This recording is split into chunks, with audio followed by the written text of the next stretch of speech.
Hey everybody. Sorry, the lighting isn't very good, and I seem to be having the same internet issues tonight. We are going to give people about 10 minutes to come on in.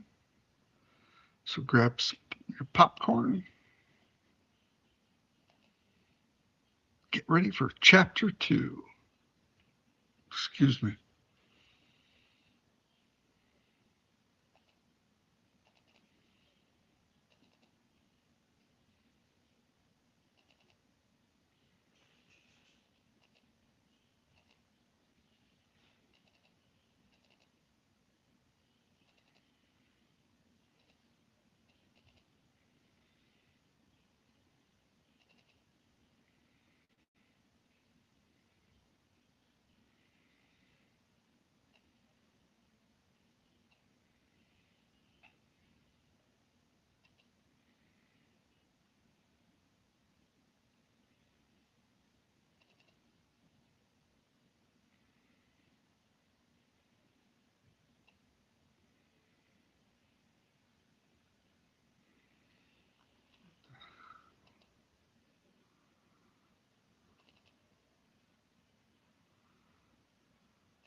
Sorry, just getting everything set up.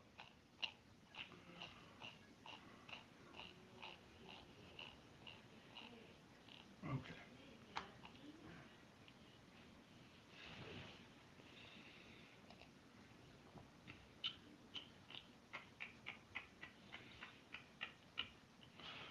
Sorry, the cam is so bad.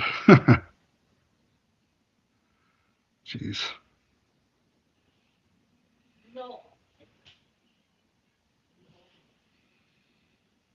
Maybe I'm just too far away from it.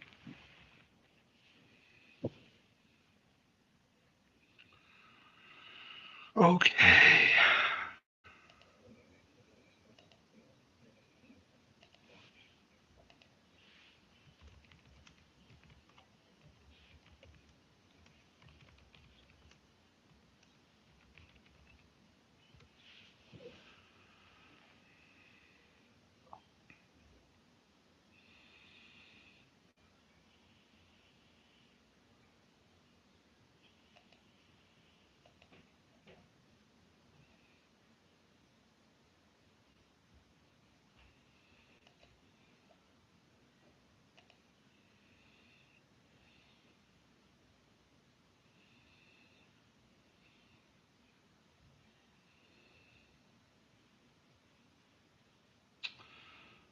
Okay, we've got about 6 minutes left.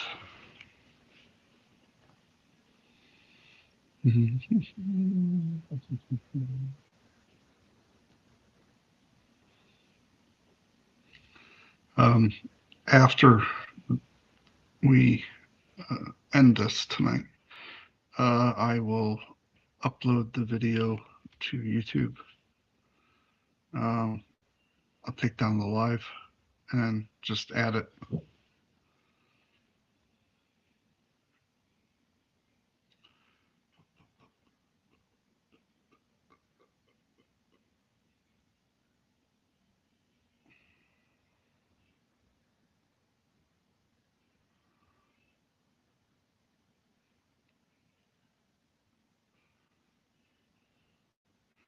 I hope y'all enjoyed chapter 1.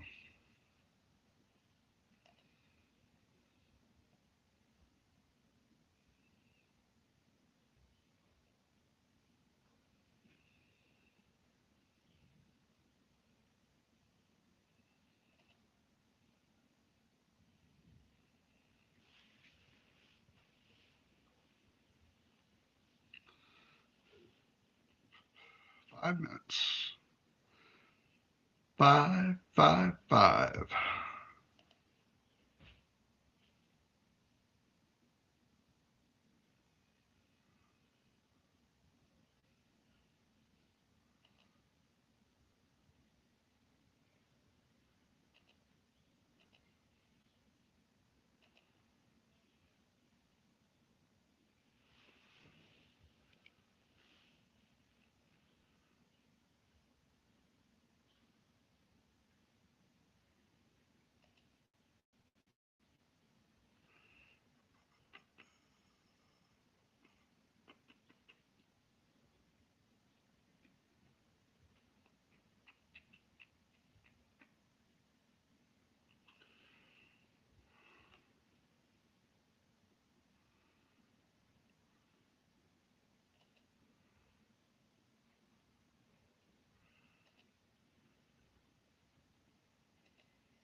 brought to you by the folks at Riverside.fm streaming platform.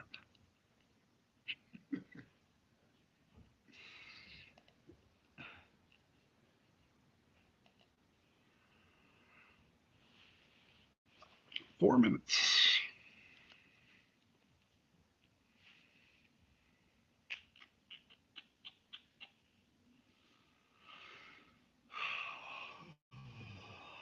Hope everybody had a good day.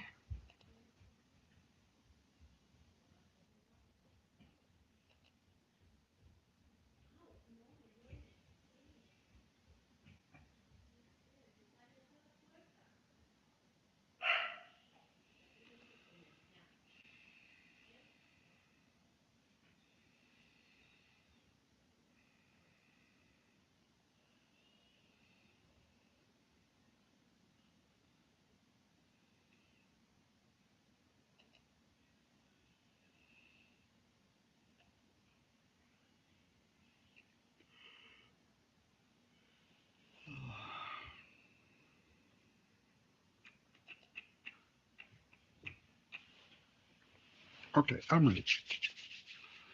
2 minutes.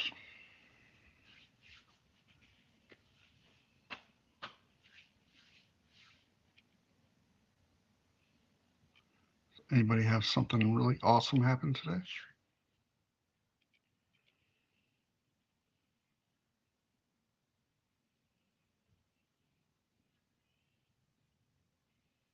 I hope so.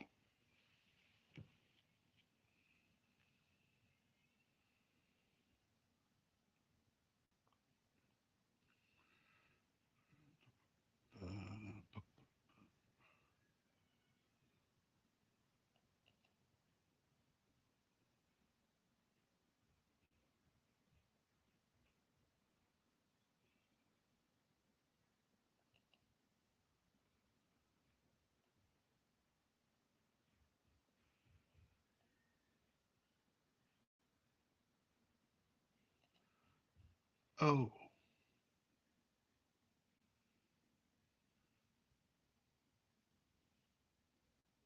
oh, I did not realize you have to pay to get better streaming quality.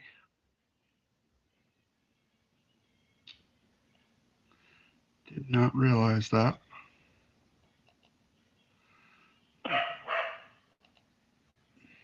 Too bad OBS isn't working for me.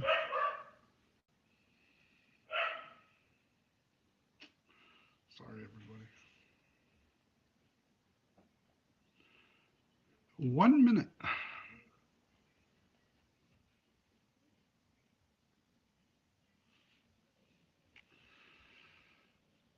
Oh. Oh. Okay, here we go. Chapter 2. If you haven't listened to Chapter 1 or read Chapter 1, you should do that first. Otherwise, you might be lost.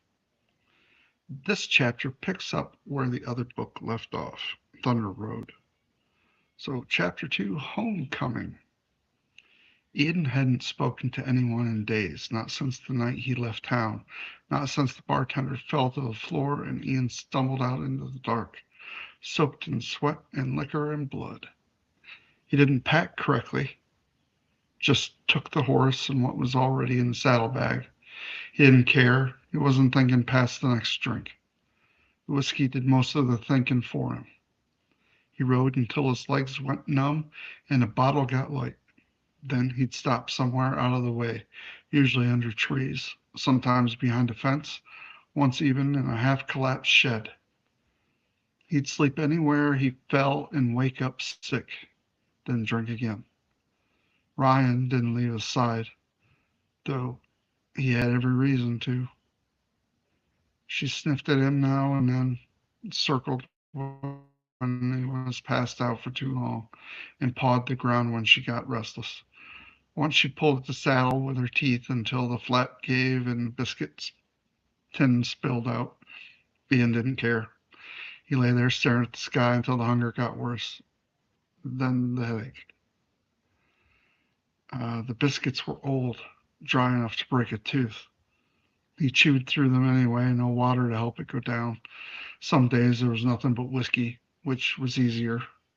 Food made him feel things, but the liquor did not.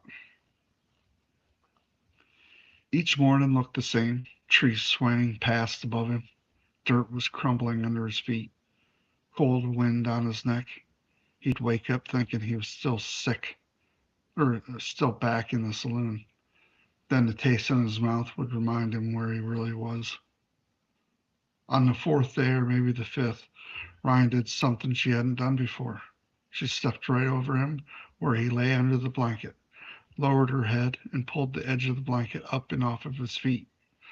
The cold hit him fast. Ian sat up suddenly and shouted, "Stop that!" His voice broke in the middle. He reached for the blanket and grabbed it back down over his boots. Ryan stood a few feet away now, tail twitching, whinnying and tossing her head happily. She held onto the blanket for a minute, then straightened up. Ian scrubbed his face to clear the mist. His mouth was dry. He couldn't do much about it, for the empty bottle near his boot. He rechecked the saddlebag, knowing it was useless. 2 crumbs and a crust of biscuit sat stuck at the bottom, which was good enough. His hands were shaking. He wasn't cold anymore. It was something else now, something deeper in the skin. "Damn it," he muttered. He stood up slowly, chomping on the biscuit crust, joints stiff. Ryan stepped forward again. Ian pressed his forehead against her neck. She didn't move. He didn't have a plan. He didn't even know where he was exactly. He just remembered the way he'd left everything. The body was sprawled on the floor. The look of disbelief in the saloon owner's eyes, sensing the gravity of the situation. The other men backed away. He hadn't meant to kill the bartender, or maybe he had. The details got blurry after the second bottle. What was clear now was the weight of his chest. It wasn't grief, not yet. It was more like a rock he had swallowed and couldn't escape, sitting there day after day, not getting lighter. He led Ryan toward the road. They didn't move fast. He could scarcely walk, and his head hurt at every step. Though he walked a good deal of the morning, he would sometimes rest his head against her. There wasn't a single clear reason for where he was going. He just knew there was nowhere else to go. The world behind him was full of blood and rot. Ahead was just silence. At noon, he saw the ridge, which led to the outskirts of the town. Beyond it was the town in which folks knew him well. This path led him close to the place his mother lived once. It was a place that was close, yet at the same time far. He had not seen her of late. Months must have elapsed without his having called. The feeling of that absence weighed down on his mind. It was also possible that she would shut the door on him. She might not recognize him again. That happened once already. He didn't know what she'd say. He didn't know what he'd say either. He stopped once to piss behind a tree and noticed his hands. They looked wrong. The dirt in his nails, the wrinkles on his skin. He did not recognize them. Ryan loosened the reins. Ian turned around and looked at her. Just kept walking. The cold was no longer troubling. She only heard the beat of her hooves upon the stony road and gurgled of her stomach. He was on the verge of the woods when the sun began falling. One could see the smoke curling out of the chimney far away. The house was still the same. However, a new railing had been finished on the porch. That surprised him. He paused just before stepping out of the trees. Ryan stood beside him, still and quiet. He didn't move for a long time, just stood there, trying to breathe. Ian came uh, Ian came to on the sixth morning, or maybe seventh. He couldn't be sure anymore. His head was thick. The burn in his throat had faded. There was no taste of whiskey on his tongue, only bitterness and something dry like ash. His back ached from the ground. The blanket was halfway off again. This time Ryan hadn't pulled it. It had slid down during the night. He adjusted himself and sat down with his legs extended. It was all quiet. The bottle by his side was empty. So was the other one near the saddle. He didn't remember finishing either of them. His hands weren't shaking as much. That told him something was off. The fog was thinning, just enough to let thoughts back in. Ryan stood a few yards away, tail still. She was watching him without moving, ears forward. He knew she was waiting. He wiped his face and drew a deep breath. His belly rumbled, declaring its emptiness. Now came the dull part. The hours when nothing hurts, yet nothing is right either. He had stretched slowly, waiting to see whether his legs would stand. They barely did. Ian didn't think about what came next. He didn't start making plans or promises. His mind wasn't on the future. There was no big turning point or moment of realization. He just needed to go somewhere. He started out past the trees down a dirt path he'd come from days ago.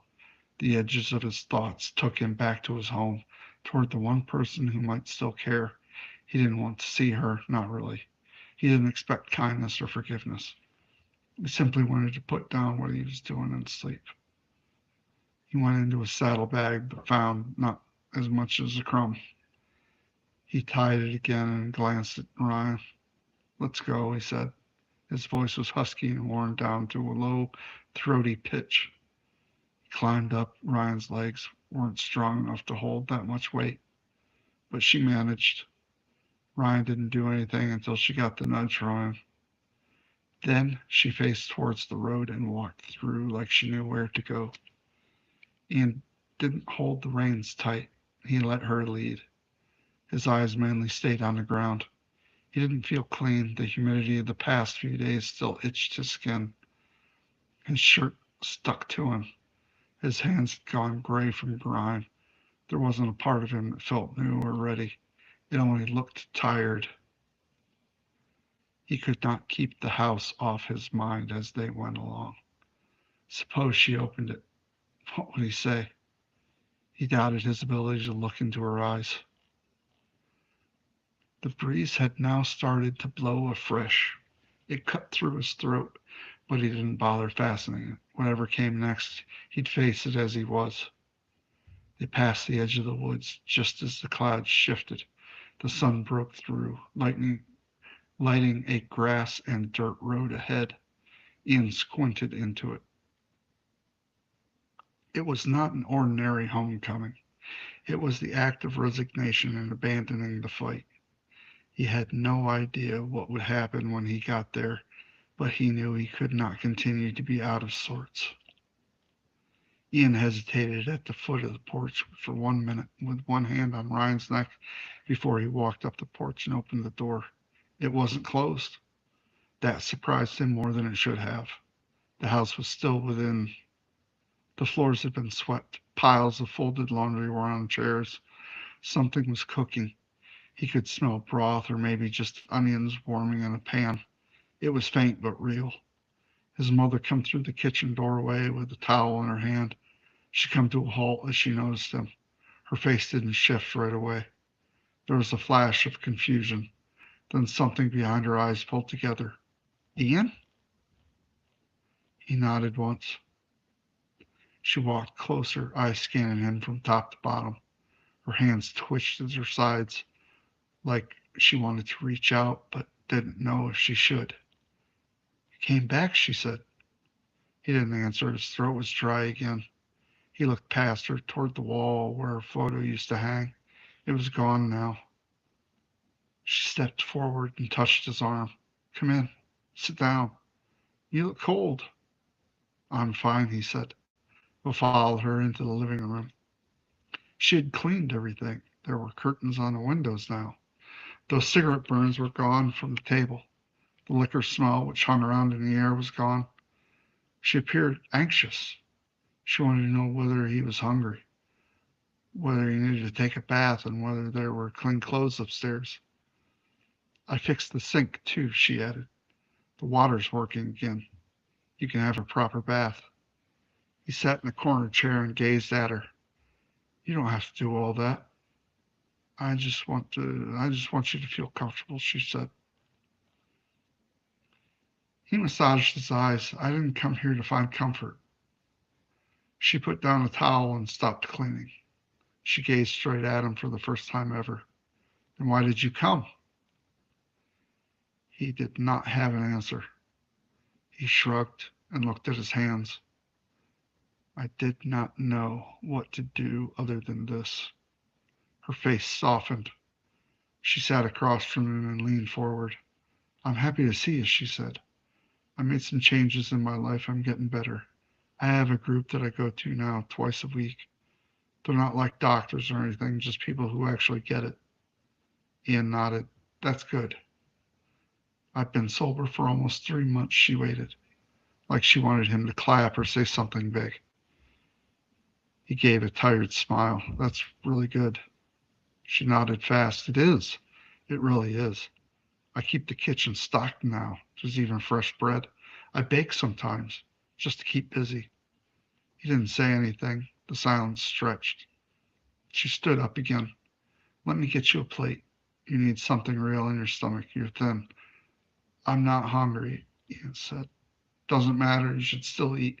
I'll fix something small. Mom. She stopped halfway to the kitchen. He really used that word. You don't have to fix everything today, he said. She turned around slowly. I'm not trying to fix everything. I want to do right by you this time. He shifted in the chair. It's too much. She tried to protest, but clipped off the sentence before speaking. He wrapped his arms around her, searching for something to hold on to. I didn't recognize you the last time, she said quietly. I thought about that day a lot. You stood there, and I didn't know it was you. Ian was at a loss for words. That part had already sunk in. I was gone, she added, completely gone. I know, Ian said. Now that we're sober, the space between them felt more crowded than ever. Nothing was numbed out anymore. Everything was real. She walked back to her chair and sat again. This time she didn't lean in. Her hands rested in her lap. You're here now, she said. He gave the slightest nod. For now. Both sat in silence for a while. Neither of them had done this before, to be present for each other, sit like a family and be honest. It did not feel smooth. This did not feel like healing. She looked like she wanted to cry, but restrained herself. As for Ian, he showed all signs of wanting to leave, but something in the way she acted made him stay. They sat at the kitchen table. Mother served the warm chicken broth with some bought bread, He ate slowly. He needed his hands to do a chore at the moment. Hunger was the last thing on his mind. The silence between them had settled in again. His mother barely touched her bowl. She held the spoon, stirred once, then let it sit. No one was talking. The quiet didn't feel tense, just stretched out like maybe someone would speak if they had the right words. Then the back door creaked open. Jake stepped in, arms full of firewood, wrapped in an old towel. He froze for half a second when he saw Ian. Well, he said, I'll be damned. Dropped the wood near the stove and cleaned his hands on his jeans. He didn't look surprised, just caught off guard. Didn't expect to see you. Ian pushed back from the table slightly like he might stand. Didn't know if he should shake hands, say something, or wait. Jake gave him a quick pat on the shoulder before he had to figure it out. Good to see you, Jake said. His tone was even, not cold, not warm. You look like hell. Ian scratched his jaw. Yeah, I know. His mother stood up fast, grabbed a dish towel, and wiped down part of the clean counter. He rode out here, she said. I was just getting him something warm. Jake nodded, then pulled out a chair and sat across from Ian like it was nothing. Glad you came. Ian looked at his mother, then back at Jake. You live here now? She paused, then nodded. We got married last year. Nothing big. Just your brothers and sister. Ian took that in. Didn't say anything at first. Jake still looked like the same man. Didn't carry himself differently. Same way of talking, same kind of clothes. Jake raised an eyebrow. That sits okay with you? Ian shrugged. Don't change anything, really. Jake leaned back. It does. You're part of this, like it or not. His mother set a glass of water in front of Ian, then sat again. Her arms stayed close to her sides. She hadn't made eye contact in a while. Ian picked up the glass and took a sip. You didn't mention it before. I wasn't in my right head, she said. And you left pretty quickly. Yeah, I did. Jake looked over at her. She's been doing better. It hasn't been easy, but she stuck to it. No drinking for months now. His mother gave him a sideways glance. Tired, not annoyed. Jake looked back at Ian. We don't talk much about your dad. Ian said, figured that. I try, Jake said. She shuts down. I'm sitting right here, she said, not loudly. Jake nodded. I know. Still needs saying. Ian set the glass down and looked at her. That's why I came to talk about him, not just to you. For me, too. She didn't answer, just looked down. I'm not ready, she said. Not yet. Ian didn't push. He leaned forward a little, arms on the table. He died in that barn. I was 10. We never talked about it, not once. Her eyes were wet with pain. She blinked through the tears and finally said, I thought if I said his name, I'd fall apart. You already had, Ian said. We both did. Jake kept quiet, just watched. Ian turned to her. You blame yourself? Her answer came in a breath. Every day. Jake reached over and put a hand on her wrist. She didn't pull away. You gotta let that go, he said. It's not yours to carry. There was nothing but silence from her. You were mad at him, Ian said that night. That doesn't make it your fault. I told him to leave, she said. Her voice was shaky now. Told him I didn't care what he did. Ian didn't flinch. Still not your fault. You didn't see his face. Jake gave her wrist a slight squeeze. He made his own call. She looked at Ian's eyes full now. I should have checked on him. I should have gone out there. Ian didn't rush to answer. You couldn't have known, he said after a beat. None of us did. We're carrying stuff that doesn't belong to us. She wiped under her eye with the edge of her hand. I don't know how to let it go. Jake's voice was low. Start by forgiving yourself. Ian nodded. And maybe one day you forgive him too. She made no reply, just stood up, slow and stiff, and walked to the sink.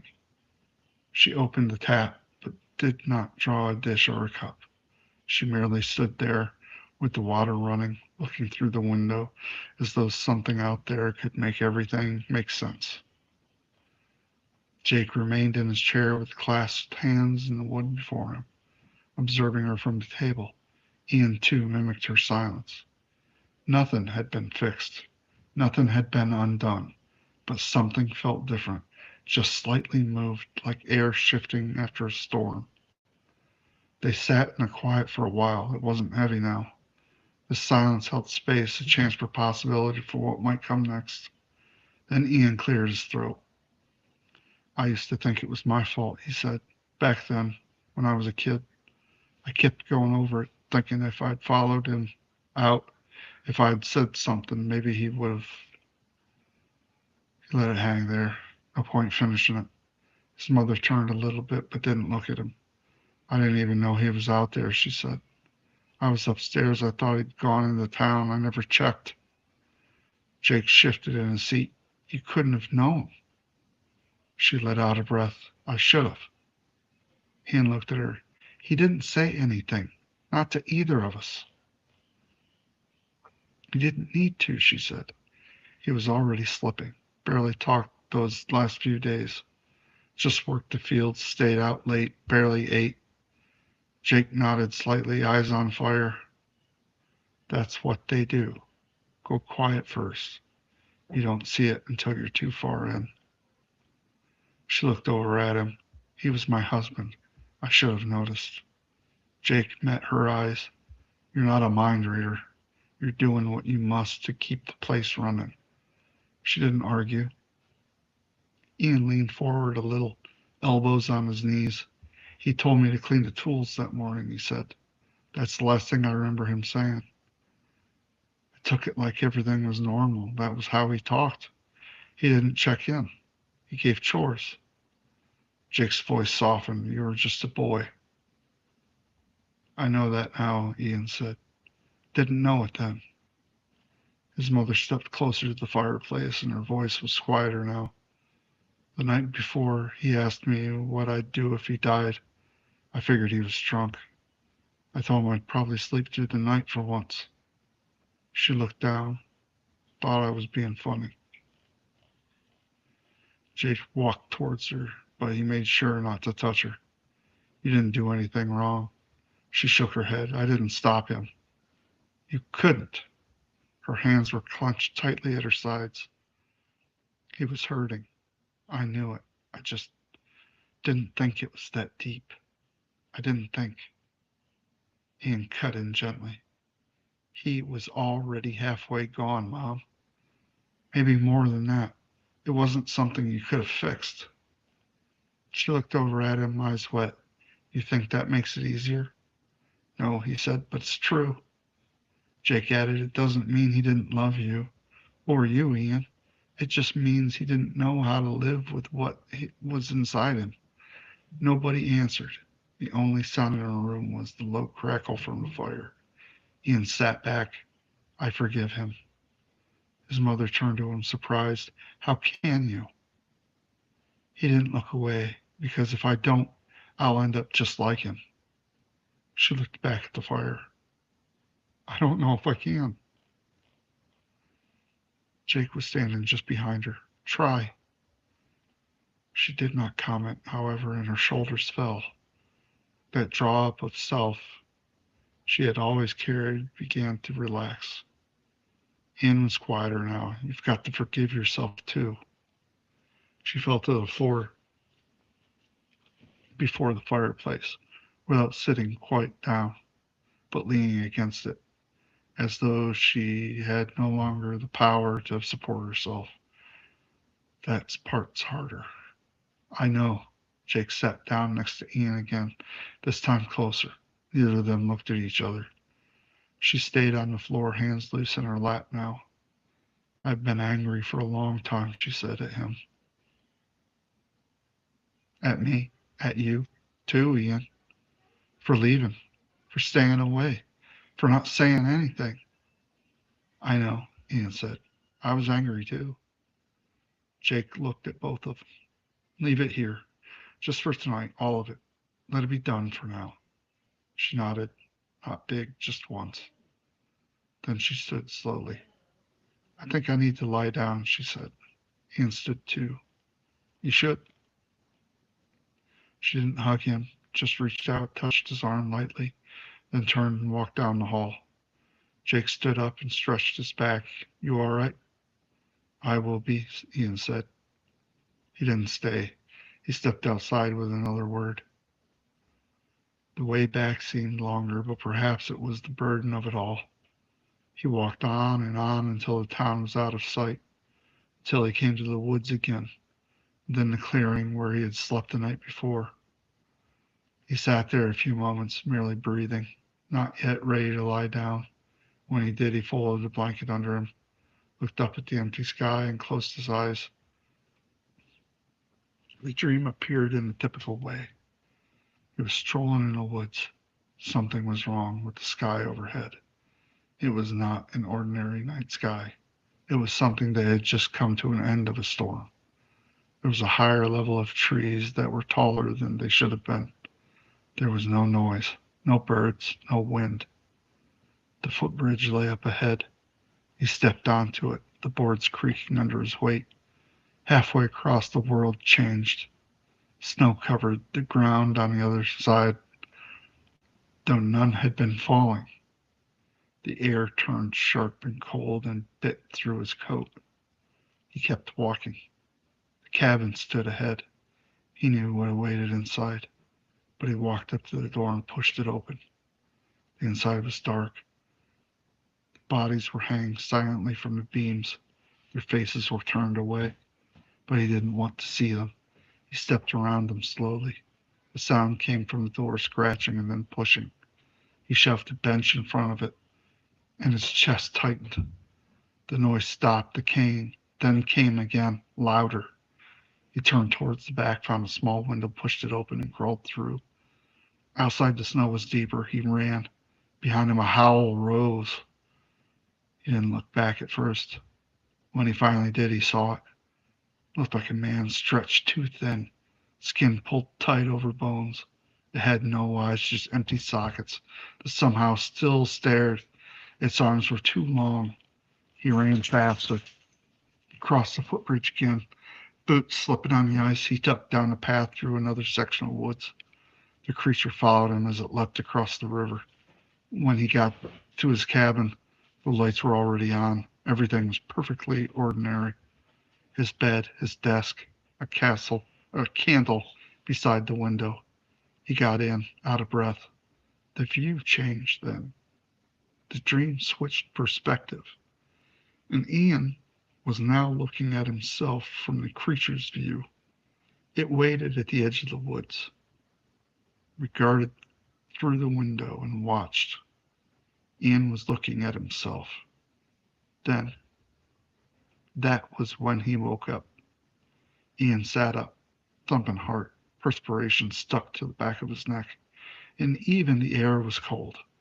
He sat for a long while looking at the ceiling before he moved. Now the dream came to him often. It has always stayed the same, and the feeling lingered on, too. He didn't know what it said, but something about it was for some reason important, like it was trying to communicate with him. He wrapped himself tighter in the blanket and laid back down. Somehow he knew it was a Wendigo. People talked like grief was a wound you could stitch up. He didn't see it that way. You didn't get rid of grief. You lived with it. Some days it sat quietly, other days it pressed on your ribs like it was trying to crawl back out. The only thing you could do was not let it run your life. That was the best he could do. That is the end, chapter 2.